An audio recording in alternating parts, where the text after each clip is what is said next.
Shalom, shalom. First, our heart and prayers go to the people of Haiti. I heard that there was an earthquake this morning, very similar than the one they had before.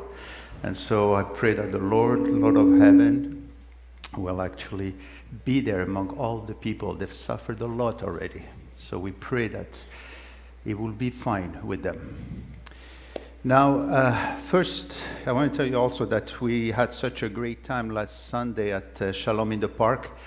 There was a wonderful fellowship with, this time, a lot of food, but the highlights were the testimonies. It was not planned, as each one was asked to just introduce himself with a few words, but a few words became long words, and many words, and it was a blessing to hear and see how the Lord moves in everyone's life. So I'm looking forward to the next time. Now we're hearing in the news also of a fourth wave that is coming and of a vaccine passport. This can turn into a very uncomfortable situation. I know that some at Beth Ariel are vaccinated, while others have chosen not to, and I want to... Je suis désolé pour le problème au départ. On disait qu'on priait pour les gens en Haïti, apparemment, qui ont eu un tremblement de terre ce matin. Et on parle maintenant du vaccin pour dire simplement qu'il y a deux décisions qu'on peut prendre, soit qu'on peut être pour le vaccin ou contre. L'idée est de ne pas s'en faire une division, mais de respecter le choix de chacune par rapport à ça, parce que, comme la parole de Dieu nous dit, dans Éphésiens 4, il y a un seul corps et un seul esprit, il y a un seul Seigneur, une seule foi, un seul baptême, un seul Dieu et Père de tous, qui est au-dessus de tous, et parmi tous, et en tous. Donc, laissons la décision dans les mains du Seigneur, quoi qu'on fasse, et notre vie est dans ses mains. Et de l'autre côté, il y a de plus en plus de théories de complot qui accusent les Juifs d'avoir introduit le virus du COVID-19. Et ça vient beaucoup des suprémacistes blancs aux États-Unis. En Europe aussi, il y a une grande montée de l'antisémitisme contre la population juive et les gens là-bas ont vraiment la crainte dans le cœur à cause de tout ça. Et on dit que c'est les Juifs eux-mêmes qui ont créé ce problème-là dans les laboratoires en Chine. Alors c'est vraiment tiré par les cheveux comme déclaration, mais ça a toujours été le cas. C'est toujours, pour la plupart des gens, c'est toujours la faute aux Juifs.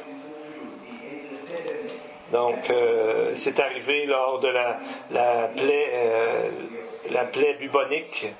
Et quand il y a eu, en 1929, vous savez, le crash boursier, toutes les épidémies et même les tours New York qui ont été attaquées le 9 septembre, on a dit aussi que c'était la faute des Juifs. Donc on voit que c'est toujours un complot satanique pour isoler le peuple juif et empêcher justement le retour du Seigneur par toutes les prophéties. Donc on voit que plusieurs personnes sont contre les Juifs.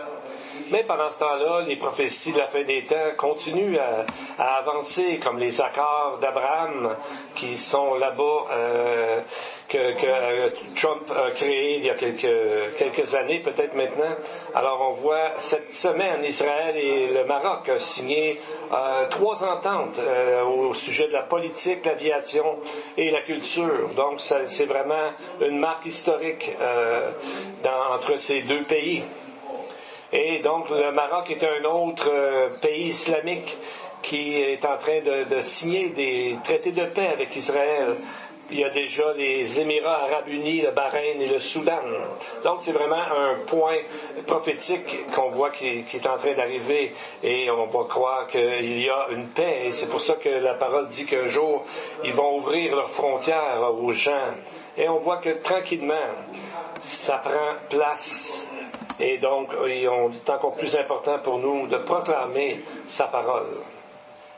Mais ce n'est pas encore la nouvelle majeure de la semaine. Mais il y a eu un rapport de l'Organisation des Nations Unies et ils ont appelé ça le Code rouge pour l'humanité. Donc, c'est un avertissement majeur qui vient de plusieurs médias et de plusieurs scientifiques. En lisant ce rapport-là, je vous encourage à le lire vous aussi. On dirait que c'était un livre d'Apocalypse avec des proportions apocalyptiques, on pourrait dire. Il y a eu un rapport d'un comité intergouvernemental sur les changements climatiques qui fait état en termes dévastateurs de ceci, et je cite, que nous sommes en voie de rendre cette planète inhabitable pour les humains. Un journal très respectable dit que nous sommes 1 minute avant minuit, avant que tout ça ne devienne trop problématique pour arrêter. Un autre scientifique a dit « Nos peurs se réalisent beaucoup plus vite que nous l'avions cru ». Un autre a dit « C'est garanti que cela va empirer. Je ne vois aucun endroit où c'est sécuritaire, nulle place où courir, se cacher ». Donc on voit ici que la vie s'en vient de plus difficile. Et vous savez, si je ne croyais pas en Dieu, honnêtement, je pense que je paniquerais. Et c'est quoi le problème exactement? C'est que les scientifiques observent des changements dans le climat de la Terre à travers toute la planète. Et tout le système climatique est en train de se dérégler. Quelque chose qui n'est jamais arrivé depuis des milliers d'années. Ils croient que c'est bientôt irréversible et que ça va durer des milliers d'années. En tout cas, c'est de la façon qu'ils voient ça. Donc, ils appellent ça, ils ont trouvé un nom, l'anticyclone luciférien, un nom assez frappant, parce qu'en Europe, en Sicile, il a fait une température de 48,8 degrés Celsius. C'est énorme. Et on voit que les eaux continuent à monter dans plusieurs pays. Cette année, il y a 3 îles qui ont complètement disparu. Donc, on voit tous ces problèmes de chaleur, d'inondation, de feu à cause de la sécheresse. Il y a un rapport qui dit que les cyclones tropicaux deviennent de plus en plus puissants, alors que la glace de l'Arctique diminue pendant l'été et le permafrost fond. Toutes ces tendances vont empirer. Donc, on peut utiliser ces éléments-là lorsqu'on parle de l'Évangile, parce qu'on doit aussi proclamer qu'il y a quelque chose qui s'en vient. Il y a un jugement qui s'en vient. Ça arrive encore plus vite que les scientifiques les plus négatifs, si on veut. Donc, ça va plus vite que les pires prévisions encore. Mais l'homme, le problème est qu'il s'adapte très facilement. Et donc, on pense que même la semaine prochaine, les gens en général ne s'en souviendront même plus. Ecclésiaste 1:11 nous dit « On ne se souvient pas de ce qui est ancien, ce qui arrivera dans la suite ne laissera pas de traces, ne laissera pas de souvenirs. » Parce que l'homme n'apprend pas, on dirait, de l'histoire et il ne planifie pas en conséquence de l'histoire. L'homme, l'humain, crée son propre petit monde et oublie ce qui est en train d'arriver. Mais ces choses vont arriver. Et peut-être c'est un signe de montrer que le péché grandit, qu'on voit que Dieu est là pour avertir Israël et nous avertir tous, nous aussi. Vous savez, dans le livre d'Amos, 6 fois le Seigneur a fait comme une liste de plusieurs avertissements. Et après chaque avertissement, Dieu dit « Et vous n'êtes pas revenus à moi ». Dans Amos 4, chapitre 4, on va commencer avec le verset 6. Dieu dit « Je vous ai envoyé la famine, mais vous n'avez pas changé, vous vous êtes habitués, vous n'êtes pas revenus à moi. » Et il dit aussi, verset 7, « Je vous ai refusé la pluie. » Ça n'a pas marché non plus. Ils sont habitués à ne pas avoir de pluie. Et ensuite, Dieu leur dit, verset 9, « Je vous ai frappé par la sécheresse et la moisissure. » Donc, il a utilisé la température à ce moment-là. Ça n'a pas marché davantage. Et toujours dans Amos 4, verset 10, il a dit « J'ai tué vos jeunes gens par l'épée ». Donc, il a utilisé la guerre. Mais encore là, ils ont oublié de changer leur voie. Et au verset 12, il a dit « Prépare-toi à la rencontre de ton Dieu ». Et là, c'est là que les Assyriens sont venus et ils ont pris les tribus du nord, tout le pays du nord d'Israël. Donc, mais il faut en parler parce que quelqu'un, quelque part, peut porter attention à ces choses et se tourner vers Dieu.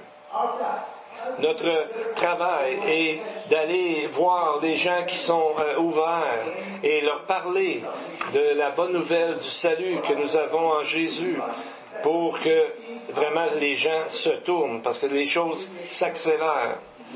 Jésus a dit « Levez vos têtes car le salut s'approche ». Luc 21, 28. Le temps s'approche de plus en plus. Mais avant d'aller là, comme est notre tradition, nous allons prier pour bénir nos enfants, que Dieu bénisse nos enfants. Prenez-le avec vous et prions ensemble pour nos enfants.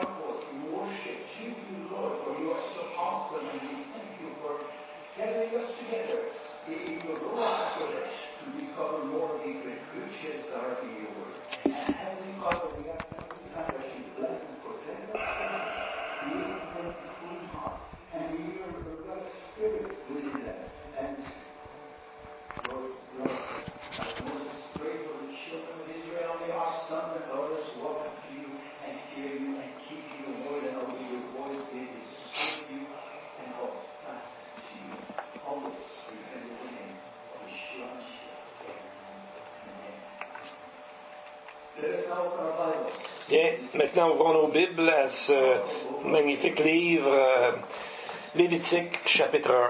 Oui, on est encore dans le chapitre 1. Vous savez, je pensais que rendu ici, on serait rendu plus loin, mais c'est tellement un chapitre très riche où on voit le Messie à chaque coin, qu'on pourrait dire, et on le voit partout, et on ne veut pas rien manquer, bien sûr. Premièrement, le livre met des vérités fondamentales quand il s'agit de s'approcher de Dieu. Il y est enseigné à travers l'offrande que d'approcher Dieu doit être fait à travers un sacrifice, à travers le sang d'un sacrifice. Ensuite, on a vu le premier sacrifice de ce livre, le Rola, l'Holocauste, où l'animal est complètement brûlé sur l'autel. Un symbole de la complète que Dieu, Jésus, le Messie, s'est donné complètement quand il s'est offert comme notre sacrifice, le sacrifice final. Ensuite, on a parlé de la peau des animaux qui nous a emmenés dans le livre de Genèse, où est-ce qu'il y a eu le premier sacrifice que Dieu a fait. Il a tué un animal pour couvrir Adam et Ève et de les empêcher de mourir directement là. Ensuite, on a vu le pitch ou l'espèce de goudron avec quoi l'arche était couverte en dedans et en dehors. Donc, ça nous montre aussi que les deux sont importants, le dedans et le dehors. Et Galates 3.24 nous dit que la loi a été comme un pédagogue pour nous conduire à Christ, afin que nous soyons justifiés par la foi. Donc on voit que le livre de Lévitique est un grand pédagogue, un enseignant qui nous montre les vérités grandioses au sujet du Messie d'Israël dans chacun de ses détails.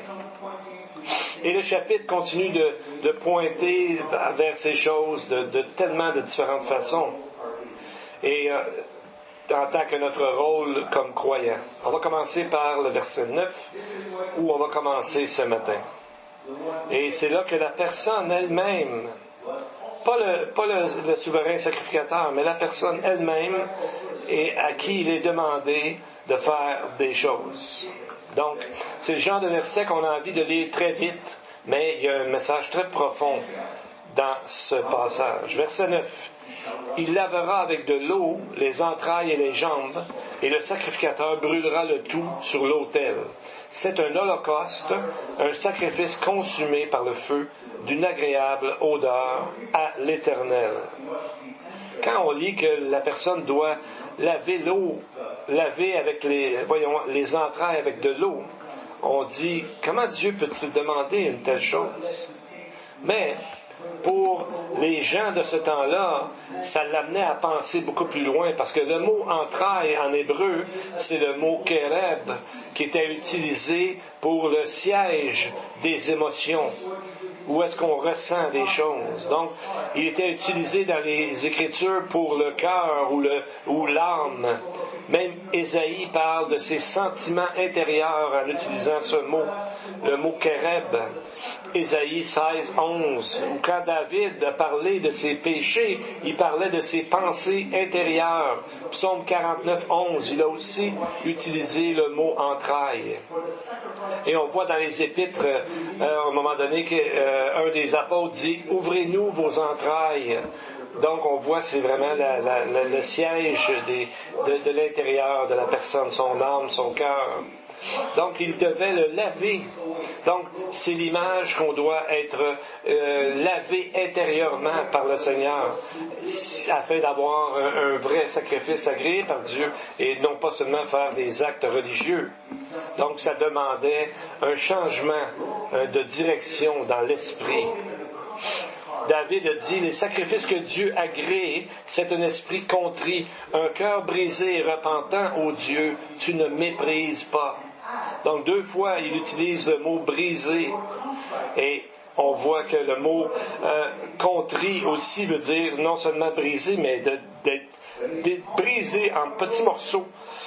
Donc, c'est seulement quand nous sommes brisés, quand on voit notre propre vieille nature, que le Seigneur peut accepter notre offrande par la repentance et nous rendre complets, nous rendre sanctifiés en nous nettoyant dans notre intérieur lorsqu'on approche Dieu avec la repentance.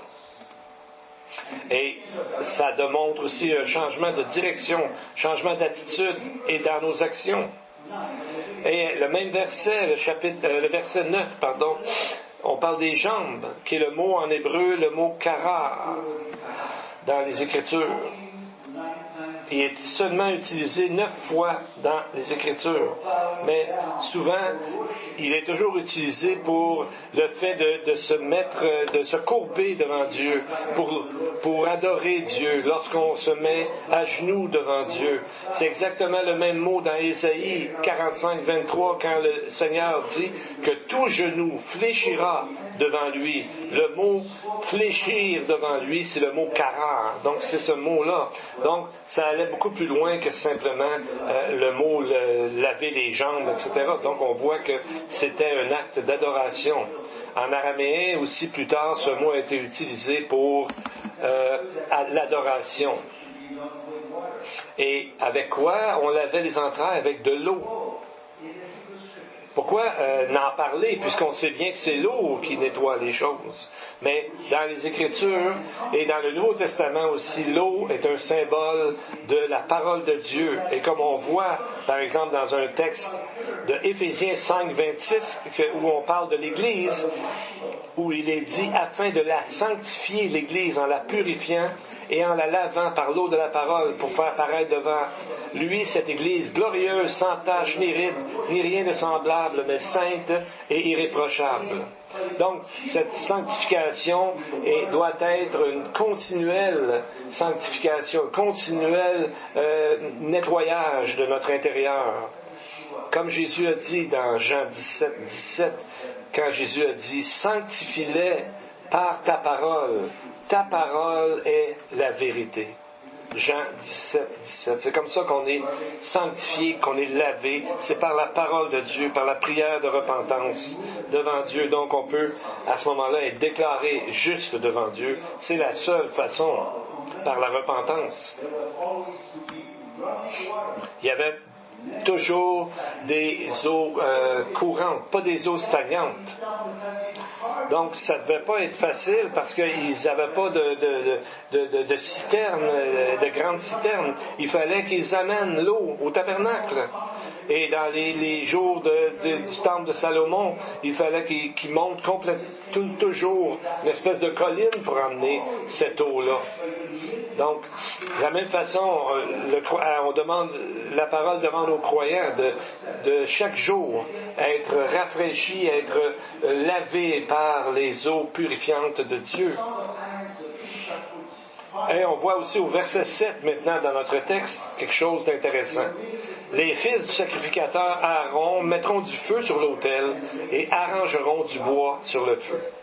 Quand on lit ça, on dirait qu'ils sont en train ils rajoutent du feu qui n'était pas là. Mais le feu n'avait jamais été enlevé. Ce feu-là était venu directement du ciel lorsque Dieu a agréé l'autel et tout ça. Le feu est descendu du ciel. Donc, ils ont toujours gardé ce feu-là. Et lorsqu'ils déménageaient, vous savez, quand la colonne de feu s'en allait et qu'ils devaient partir, ils emmenaient avec eux ce feu. Et ce feu devait toujours durer. Donc, ce mot ici, ce n'est pas simplement le mot de mettre du bois, mais c'est le mot Nathan, qui veut dire un cadeau, une offrande, un genre de cadeau qui est donné à Dieu en tant que sacrifice. Donc, ça me fait penser au dernier Messie juif, le faux Messie juif, qui va tenter d'imiter, comme nous voyons dans Apocalypse 13. On a vu ça il y a quelque temps. Et peut-être que c'est là qu'à ce moment-là, il va inaugurer le 3e temple. Peut-être. Mais on voit qu'il y a un lien à faire avec le feu qui vient de Dieu. Et on voit ici dans notre texte, on dit que le sacrificateur devrait arranger le bois sur le feu. On dirait que c'est quelque chose à ajouter, mais au contraire, c'est comme on a dit, le feu est toujours là. Donc ça nous rappelle un autre événement. Ça nous rappelle le sacrifice d'Isaac qui en fait n'a jamais été sacrifié, mais qui est le type du sacrifice final du Messie quand Abraham et Isaac montaient vers le mont de Jérusalem, le mont Moria. C'est là que Jésus est mort, exactement là.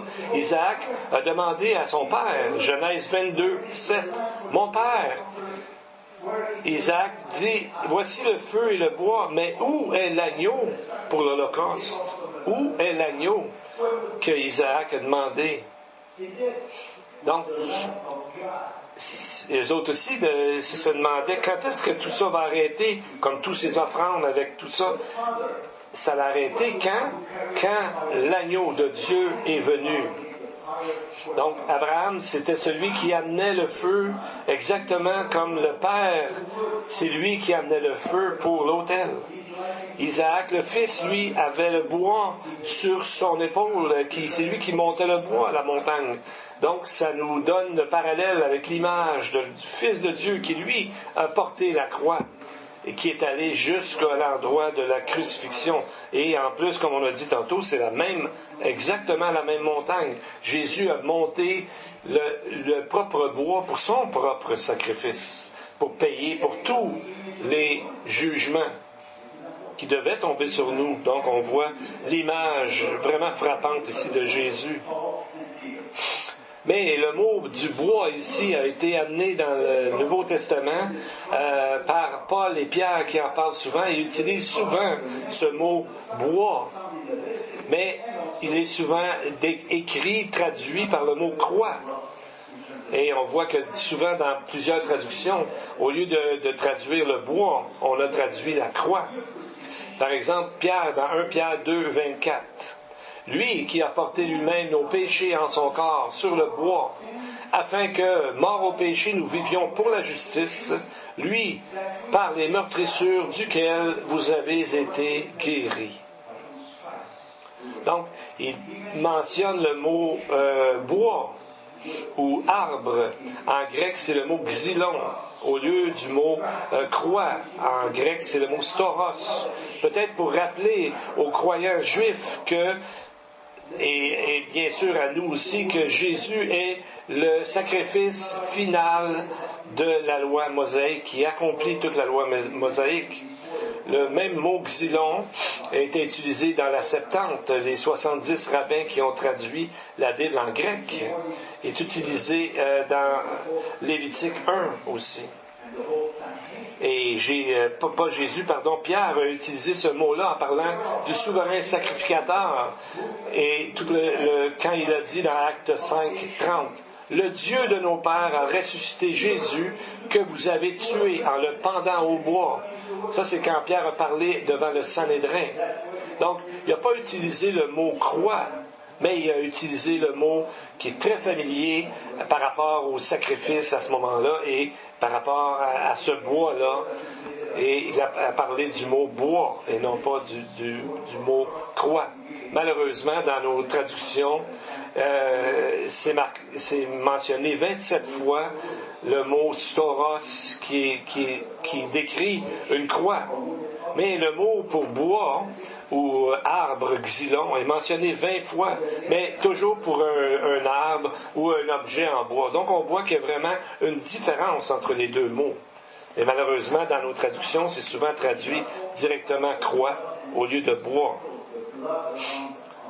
Donc, on voit que c'est vraiment un lien avec le bois qui était là pour le sacrifice. Et le mot ici, au verset 5, qui dit que les sacrificateurs doivent offrir le sang et le répandre tout autour sur l'autel, à l'entrée de la tente d'assignation. Donc, c'est vraiment de l'aspersion qui serait une meilleure traduction. Et le mot est zarak en hébreu. Donc, c'est pas seulement de lancer quelques gouttes d'eau, là, mais c'est vraiment de remplir à côté de l'autel et de l'entrée de la tente d'assignation. C'est rempli, dans le fond, de sang. Donc, on voit que l'endroit où ça allait vers le Saint des Saints, on pense que c'était toujours beau et pur, etc. Mais dans le fond, c'était rempli de sang parce que le sang allait là après les sacrifices. Et donc, le voile devait aussi être rempli, le bas, en tout cas, de sang. Parce que tout ce sang-là allait quelque part. Et donc, c'est un peu comme quand on dirait que c'est comme si pour nous dire sous quel nom est-ce que tu essaies d'entrer? Où est ton sacrifice? Donc, on voit que c'est là que ça nous donne l'image du Messie qui est là avec les bras ouverts pour tous ceux qui vont se repentir et croire en son sacrifice. Toutes ces choses-là parlent de lui, parce que nous avons besoin d'un médiateur. Et on voit aussi comment est habillé le souverain sacrificateur, si vous vous en rappelez, il est habillé de lin. Donc ça se mouille très facilement. Donc ça veut dire que c'est leur robe, leur souverain, leurs habits étaient pleins dans le fond de sang. Car Jésus, on voit que non seulement Jésus était rempli de sang à cause de tous les coups de fouet, etc., mais aussi son visage, parce qu'ils ont mis sa couronne d'épines, puis ils ont pesé dessus, ils ont frappé dessus. Et si on regarde les épines qu'ils ont là-bas, c'est pas des petites choses, là, donc ça a dû tout couvrir le visage et le sang. Donc Jésus était totalement ensanglanté, comme exactement les sacrifices qui nous est présentés dans le Lévitique. Et il va y avoir beaucoup de gens qui voyaient ça, parce que quand on approchait de l'autel, comme on a dit la semaine dernière, on voyait de plus en plus ce qui se passait, et on entendait les cris sûrement des animaux, et on voyait le sang. Et imaginez-vous, il devait y avoir probablement à peu près 210 000 personnes dans les grandes fêtes, les 3 grandes fêtes où tout le monde devait aller à Jérusalem. Donc ça fait beaucoup de gens. Et on voit ici l'image puissante de nous rappeler que notre salut, qui est gratuit, a coûté immensément cher à notre Dieu. Et après avoir parlé des sacrifices des animaux de la terre, si on veut du bétail, on parle ici du pigeon et des colombes. Versets 14 et 15 dans notre texte. Et vous allez voir comment c'est graphique. C'est clairement, on voit l'image. Si son offrande à l'Éternel est un holocauste d'oiseaux, il offrira des tourterelles ou de jeunes pigeons. Le sacrificateur sacrifiera l'oiseau sur l'autel et lui ouvrira la tête avec son ongle et la brûlera sur l'autel, et il fera sortir le sang sur un côté de l'autel. Donc le sacrificateur devait casser le cou et la tête de l'oiseau. Et ensuite, il devait enlever ce qu'il y avait dans la gorge, et ensuite les plumes, et ensuite les entrailles, et ensuite le peu de sang qui restait, il devait l'enlever à côté de l'autel. Donc, ça devait parler très fort à celui qui amenait, ou celle qui amenait l'offrande, de voir ces choses. Parce que la colombe elle-même est un symbole de paix et de bonnes nouvelles. C'était le premier oiseau que Noé a relâché après que le déluge se soit arrêté et qu'il a ramené, vous vous rappelez quoi, une branche d'olivier pour montrer que la terre était prête à le recevoir. Donc, c'est le message ici de la colombe avec Noé, c'est un message de paix. Donc, on devait se demander pourquoi sacrifier un animal si gentil. Mais nous, on peut regarder le temps au-delà du temps du Lévitique, on peut voir plus loin le symbole de la colombe. Si on commence par Jonah, son nom colombe, c'est Yona en hébreu.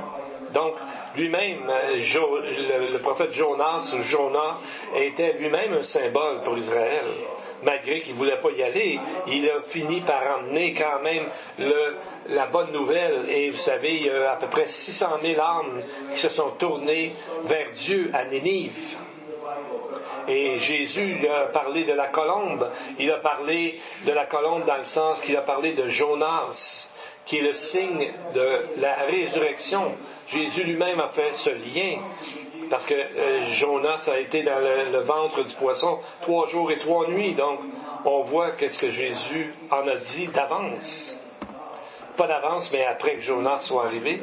Mais on voit aussi dans le baptême de Jésus, il y a eu la colombe, vous vous rappelez, Jean 1,32, qui dit que Jean dit qu'il a vu l'Esprit descendre du ciel comme une colombe et s'arrêter sur lui en parlant de Jésus. Et on dit que selon la légende, au-dessus du trône du roi Salomon, il y avait une colombe et dans ses pattes, il y avait un faucon, comme quoi que la paix avait gagné sur le faucon ou le danger. Un autre point que j'aimerais amener au sujet de Myriam, en fait, qui est Marie, la mère de Jésus, qu'on a déjà mentionné, alors qu'elle était pour apporter 2 colombes ou 2 pigeons, elle a vu ce que le sacrificateur a fait à l'oiseau. Vous savez que le Talmud nous dit que les femmes avaient accès au-delà de la cour des femmes dans le temple, et où est-ce que les sacrifices avaient lieu. Et ensuite, on voit, si vous vous rappelez, il y avait Simon. La Bible nous dit que Simon était un juste, et on l'appelle Simon le juste dans les écrits rabbiniques. Luc 2, 34, voici ce qu'il a dit.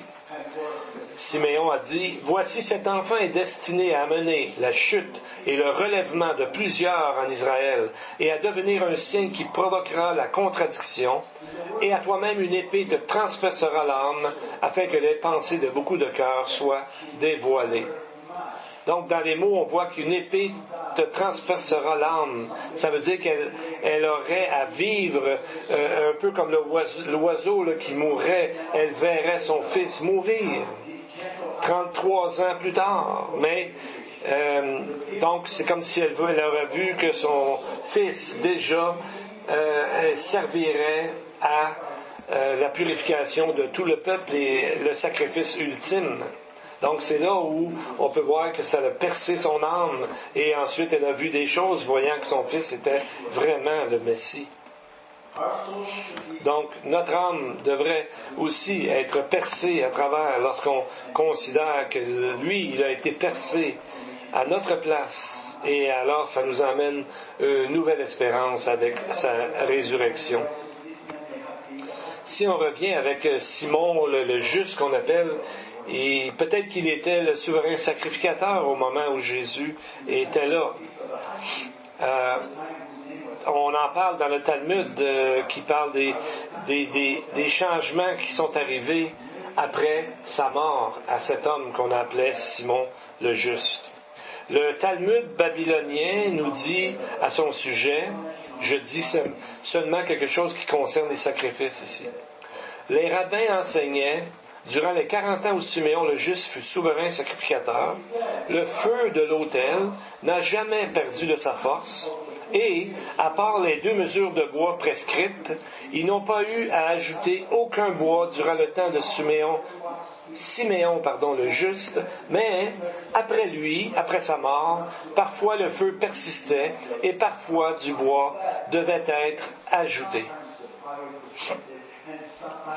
Donc, on voit ici qu'au temps de Siméon le Juste, Siméon que la Bible dit, qui est un juste comme Luc le dit, donc il était connu que le feu était toujours fort, était toujours puissant et s'élevait droitement. Mais il est dit que 40 ans avant la destruction du temple, que le feu a commencé à diminuer et donc ils ont eu besoin d'ajouter du feu eux-mêmes. Donc c'était Dieu qui leur parlait aussi de cette façon-là encore une autre fois. Dieu utilise tellement de façons pour appeler les gens et on voit que c'était une autre façon de leur montrer que voici ce qui arriverait avec le Messie. Et le Talmud de Jérusalem et celui de Babylonien ont dit ceci. Les sacrificateurs cessèrent de bénir Israël au nom de Jéhovah, mais utilisaient plutôt le mot Adonai, Seigneur, à partir de ce moment-là.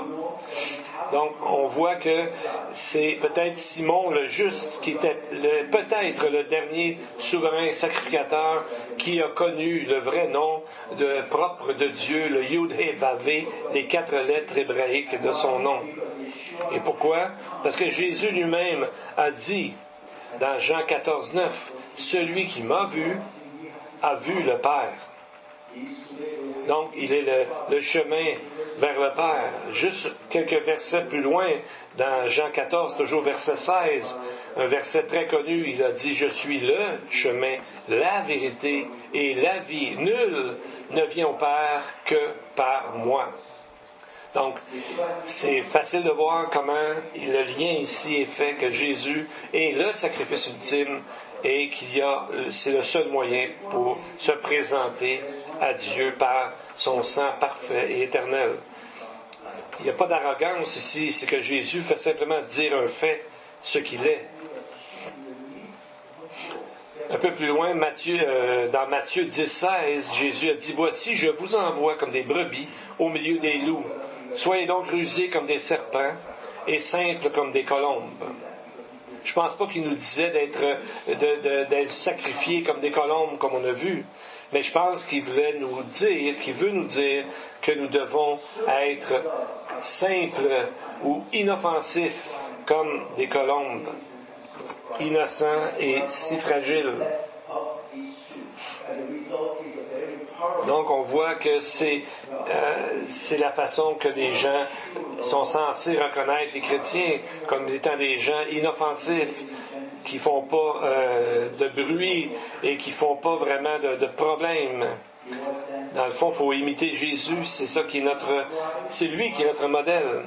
Et on voit dans Genèse 3:1, on parle que le serpent était le plus rusé des animaux. Il l'était parce qu'il était à ce moment-là pour le mal, mais on devrait être un peu semblable, mais pour le bien, d'être rusé pour le bien. Mais dans toutes nos circonstances, nous devrions démontrer que nous sommes inoffensifs comme des colombes. Donc c'est l'image d'un croyant ici que la parole nous dit. Bien, avant d'entrer dans le deuxième chapitre, on a le temps de parler un petit peu, de faire un lien avec ce qu'on appelle le livre du serviteur dans Ésaïe, qui commence au chapitre 40 et qui finit au chapitre 53.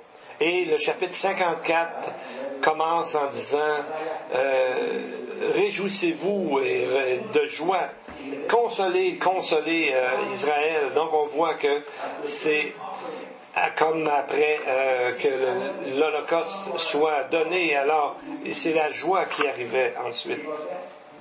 Qu'est-ce que nous devons faire? Donner notre meilleur à Dieu, parce que c'est ce que le texte nous dit. La prochaine offrande, ça s'appelait le minha.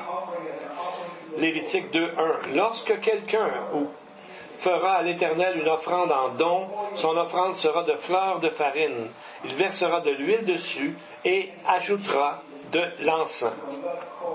Donc, quand Dieu a appelé Moïse pour l'Holocauste, il a dit dans le chapitre 1, verset 2, « Quiconque apporte une offrande ». Donc, le mot était Adam, qui veut dire quiconque, n'importe quel homme ou femme. Mais le mot utilisé ici dans Lévitique 2:1, ce n'est pas Adam, mais c'est le mot Nefesh. Ça veut dire l'âme, l'intérieur, le cœur de la personne. Et donc, ça devrait se lire quand toute âme présente une offrande de grain.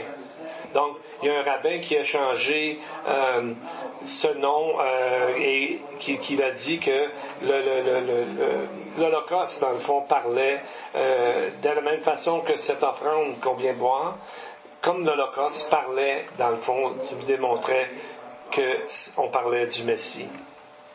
Et on voit dans l'offrande la farine fine, de l'huile et de l'encens. Donc, c'est des choses qu'on amène habituellement à un roi. Et on va en reparler dans notre prochaine rencontre. Le mot minha, ça désignait dans le fond un cadeau.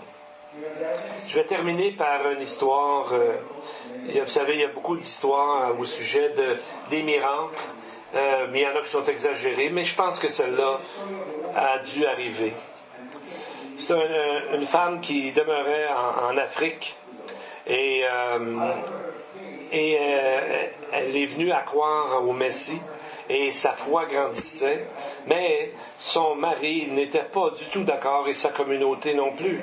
Et alors il a commencé à être amer contre elle, et amer jusqu'au point, un peu comme Jésus dit que l'amertume peut amener jusqu'au meurtre si on le laisse faire.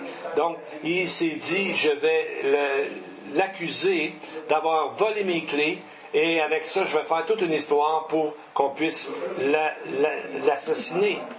Alors, une journée, il s'en va vers le Nil et il lance ses clés à la mer.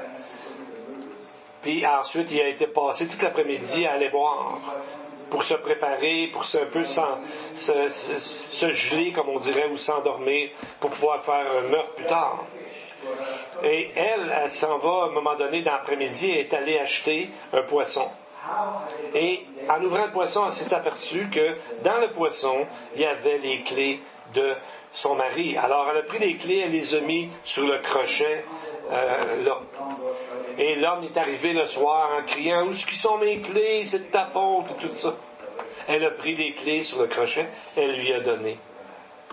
Et l'homme, on est dit dans cette histoire que il a dit qu'à ce moment-là, il est devenu totalement sobre d'un coup et il s'est converti à ce moment-là parce que ce miracle-là était trop fort et c'était vraiment dirigé vers lui. Donc il a vu que Dieu avait tout vu dans ses pensées et l'a confondu dans ses idées qu'il voulait faire.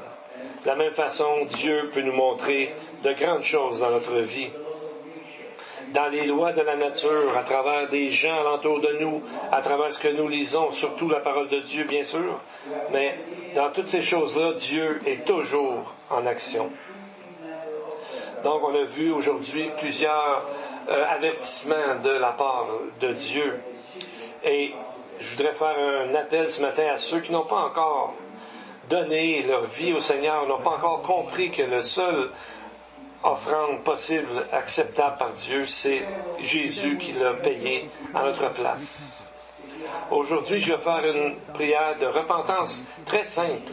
Si vous ne l'avez pas encore fait, puis vous sentez que Dieu vous appelle à le faire, vous avez compris que Jésus est le Messie, le sacrifice final. Je vais prier et vous pouvez vous tenir debout, lever votre main ou venez nous voir après, parce que c'est tellement important.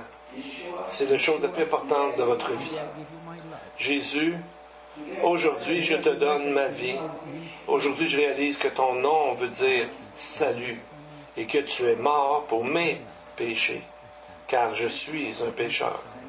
Merci, Seigneur, pour avoir envoyé ton Fils pour moi et je prie en son nom. Amen et Amen. From the dead, the great shepherd of the sheep, through the blood of the eternal covenant, even Yeshua Mashiach, equipped Et comme il est écrit que le Dieu de paix qui vous a emmené, qui fait passer les gens de la mort à la vie par la repentance, vous équipe à faire sa volonté et vous garde dans toutes ces choses. Amen. Amen. Que Dieu vous bénisse et vous garde, que Dieu fasse luire sa face sur vous et que vous accorde sa grâce et sa paix. may you be blessed with all the On the walls of Jerusalem, I have set watchmen. I have set watchmen. On the walls of Jerusalem, who shall never